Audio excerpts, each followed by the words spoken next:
এই আকাশ, তোর কি হয়েছে? দেখ আমি এসেছি, দেখ তোর জানু এসেছে। এই আকাশ, তুই আমাকে ছেড়ে যেতে পারিস না, তুই আমাকে ভালোবাসিস না? তুই আমাকে ভালোবাসলে এভাবে ছেড়ে যেতে পারতিস না। আমিও যে তোকে ভালোবাসি। কি রে জানু, মন খারাপ কেন? তুই আমাকে আর জানু রাখবি না। ও, এই জন্যে মন খারাপ করেছিস নাকি? কি হয়েছে বলবি তো? এই আখি, তুই এইভাবে গোমরামুখী করে থাকলে আমার একদম ভালো লাগে না। তুই এখান থেকে যাবি নাকি আমিই চলে যাব? ওকে, আমি যাচ্ছি, কিন্তু বলতো তোর কি হয়েছে? কিছু হয়নি, এবার এখান থেকে যা। বলবি না আমাকে? উফ, বললাম তো আমার কিছু হয়নি। ওকে ওকে, কি যে করি, খুব প্রবলেমে আছি। এ আখি, জানিস একটা প্রবলেমে পড়েছি। কি? কাল রাতে এফবিতে এক লোক আমাকে মেসেজ করেছে। তো আমি কি করব? যা তো, তুই বিরক্ত করিস না। আরে শোন না, কি? যে আমাকে মেসেজ করেছে তার নাম হলো মরহুম রানা। আচ্ছা, কবর থেকে কি কেউ ফেসবুক চালায়? তুই না পারিসও বটে, তোর জন্য একটু গুমড়োমুখী হয়েও থাকতে পারি না। আকাশের আর আখির বন্ধুত্ব অনেক দিনের। তারা দুজনে একই ক্লাসে পড়ে। আকাশ আখির মন খারাপ দেখলেই এটা ওটা বলে হাসিয়ে মন ভালো করে দেয়। আকাশ আর আখির মাঝে মাঝে ঝগড়াও লেগে যায়, তুমুল ঝগড়া যাকে বলে। 2 থেকে 3 ঘন্টা দুইজন চুপ করে কেউ কারোর সাথে কথা বলে না। কিন্তু আকাশ ইচ্ছা করেই আখিকে রাগিয়ে দিত। পরে আবার আকাশ ওই এটা ওটা বাহানা করে আখির সাথে কথা বলতে যেত। কিন্তু আখি তো খুব রাগী আর অভিমানী, একবার রেগে গেলে খুব সহজে কথা বলতে চাইতো না। আর আকাশও নির্লজ্জ, আখির সাথে কথা বলার জন্য পিছু লেগেই থাকতো। এই আখি, তোর মাথার পেছনে বিচ্ছু। আ আউ, দাঁড়া দাঁড়া, আমি ফেলে দিচ্ছি বিচ্ছু। আউ তাড়াতাড়ি দে। কি হলো? বিচ্ছু তো নাই রে। তার মানে তুই? তবে রে, দাঁড়া দেখাচ্ছি মজা। উফ, মারিস কেন? লাগছে তো। লাগবেই তো, এমন করলি কেন? তুই আমার সাথে কথা বলছিলি না তাই এই পদ্ধতি বের করলাম। তুই তো জানিস তোর সাথে কথা না বলে থাকতে পারি না। ঝগড়া করার সময় হুঁশ থাকে না? তোকে রাগাতে চেয়ে মজা লাগে। তোর মজার গুষ্টি কিলাই রে, আমাকে রাগিয়ে মজা লস? উফ, কান গেল, কান গেল, ছাড় ছাড়। বল, আর ঝগড়া করবি? না না। Good boy. এইভাবেই আকাশ আর আখির বন্ধুত্ব চলতে থাকে। কিন্তু আকাশ এই বন্ধুত্ব সম্পর্কটাতে একেবারে সীমাবদ্ধ ছিল না। আকাশের মন জুড়ে শুধু আখির অস্তিত্ব, কিন্তু আখি তা জানতো না। আসলে আকাশের তেমন কোনো ভালো বন্ধু বা বান্ধবী নেই, কিন্তু আখির অনেক অনেক বন্ধু বান্ধবী আছে। আকাশও তাদের মধ্যে একজন, কিন্তু তাদের থেকে আকাশ একটু আলাদা। আকাশ আখিকে খুব ভালোবাসে, আখিকে অনেক ইঙ্গিত করে বোঝাতো, কিন্তু কোনো কাজই হয়নি। এই আখি, আমি তোর বর। কি? কি বললি? না মানে তোর বর কিন্তু আমি ঠিক করে দিব। লাগবে না, আমি নিজেই ঠিক করব। সত্যি? কি মনে হয়? আচ্ছা, আমাকে কেমন লাগে তোর? জুকার জুকার। একটা কথা কি জানিস, এই জোকারের মতো তোকে কেউ ভালোবাসতে পারবে না রে। এহ, এই আকাশ, তোর মাথা ঠিক আছে তো? কি হলো, তুই পাগল হয়ে গেলি নাকি? আমি তো পাগলই, তোর পাগল। ফালতু কথা বলিস না। সত্যি, আমি ফালতু বলছি না। ফালতু কথা রাখ। কথা হচ্ছে কালকে আমার বার্থডে, কালকে সন্ধ্যার পর পার্টি আছে, চলে আসিস। হুম। বাই। আকাশ একরাশ কষ্ট নিয়ে বাসায় ফিরতেই তার মা আকাশকে জড়িয়ে ধরে কান্না শুরু করে দিল। আকাশ কিছুই বুঝে উঠতে পারতেছে না, মা কান্না কেন করতেছে। কান্না করব তো আমি, আখি আমাকে কেন বুঝে না, কিন্তু মা কেন, মা কেন কান্না করতেছে। মা, কি হয়েছে বলো। তোকে হারাতে দেব না। আচ্ছা মা, আমি হারিয়ে যাব কে বলেছে? ডাক্তার কি আজে বাজে কথা বলছে। কি যে বলো মা। তুই আমাদের ছেড়ে কোথাও যেতে পারবি না। মা, আগে কান্না থামাও তো। মা, আমি খুব ভালো আছি। কিছুদিন আগে আকাশ খুব অসুস্থ হয়েছিল, কোনো ওষুধে কিছুই হচ্ছিল না, কোনো কাজই হচ্ছিল না। ভালো ডাক্তারের কাছে গিয়ে বিভিন্ন ধরনের পরীক্ষা করে এসেছে। তারপর কিছু ওষুধ খেয়ে কিছুটা ভালো হয়েছিল। রিপোর্টটা আকাশের মায়ের হাতে পাওয়ার পর থেকে কান্না করে চলতেছে, কারণ আকাশের ক্যান্সার, বেশি দিন বাঁচবে না। এটা জানার পর আকাশের মায়ের পায়ের নিচের থেকে মাটি সরে গেছে। আকাশকে পেয়েছিল 10 বছর ধরে আল্লাহর কাছে কান্নাকাটি করে চেয়েছে, তাও ছেলেটা হারিয়ে যাবে। আকাশের বাবা তো বাকশক্তি হারিয়ে ফেলেছে প্রায়, কিন্তু আকাশ এই বিষয়ে কিছুই জানে না। রাতে আখিকে ভাবতে ভাবতে ঘুমিয়ে গেল। সকালে উঠেই ভাবছে আখির বার্থডেতে কি গিফট দেওয়া যায়। সন্ধ্যার পরে কিছু গিফট নিয়ে রওনা দিল আখিদের বাসার দিকে। বাসায় অনেক লোক, অনেক আয়োজন, সবাই খুব হাসাহাসি করতেছে। আখি আকাশকে দেখে খুব খুশিই হলো। আজ আখির মুখে খুব হাসি। আকাশ এক দৃষ্টিতে তাকিয়ে আছে আর ভাবছে আজ আখির মনটা খুব ভালো, এই সুযোগটাই প্রপোজ করা যায়। আকাশের মনের মধ্যে খুব কষ্ট হচ্ছে। আকাশ ভাবছে আজকে প্রপোজ করবে, তাতে যা হবার হবে।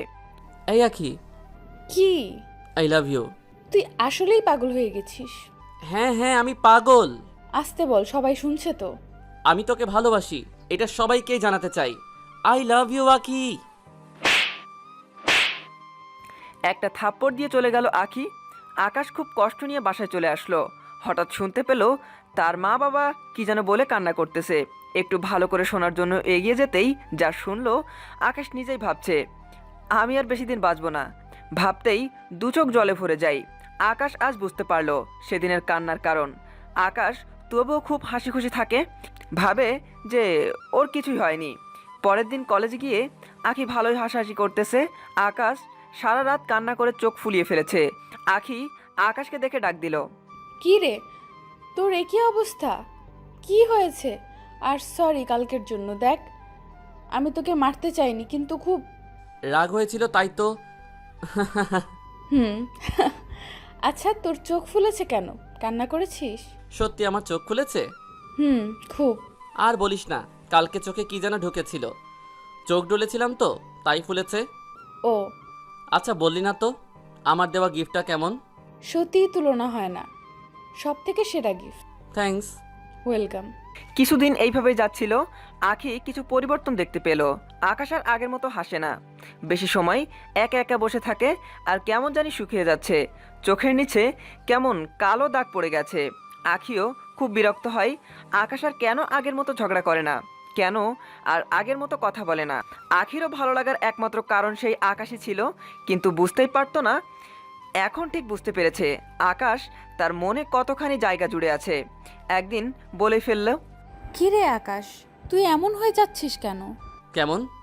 এই যে আমার সাথে আর আগের মতো কথা বলিস না, আমার মন খারাপ থাকলে তুই আর ভালো করে দিস না, আমার সাথে আর ঝগড়া করিস না, কিন্তু কেন? এই কথাগুলো শুনে আকাশের দুই চোখ জলে ভরে গেল। এই আকাশ, কি হলো তোর? আকাশ চলে যাচ্ছে। এই আকাশ, কি হয়েছে তোর? বলে যা প্লিজ। আকাশ বাসায় চলে আসলো। আখি তার জীবনে এই প্রথম আকাশের চোখের জল দেখলো। আকাশ কান্না করতে পারে, এটা তো ভাবা যায় না, কিন্তু কিভাবে? আখি ভাবছে এই ছেলেকে কত বকা দিই, তাতেও মন খারাপ করে না। মন খারাপ করা তো দূরে থাক, ও কিছু মনেই করে না। কিন্তু আকাশের চোখে জল দেখলাম আজ। কি হয়েছে ছেলেটার? আখির মনে কেমন জানি অশান্তি লাগছে। আকাশের কি হয়েছে? আকাশকে কল করে, কিন্তু ফোন অফ। পরের দিন আকাশ কলেজে আসেনি। আকাশকে না পেয়ে মন খারাপ করে চলে আসলো আখি। আকাশকে আর বাসা থেকে বের হতে দেয় না তার মা বাবা। সারাদিন বাসায় আকাশের আর ভালো লাগে না, তাই এইদিকে আখির মনে অশান্তি। আকাশ কয়েকদিন কলেজে আসে না। আখিও খুব কষ্ট পেতে থাকে।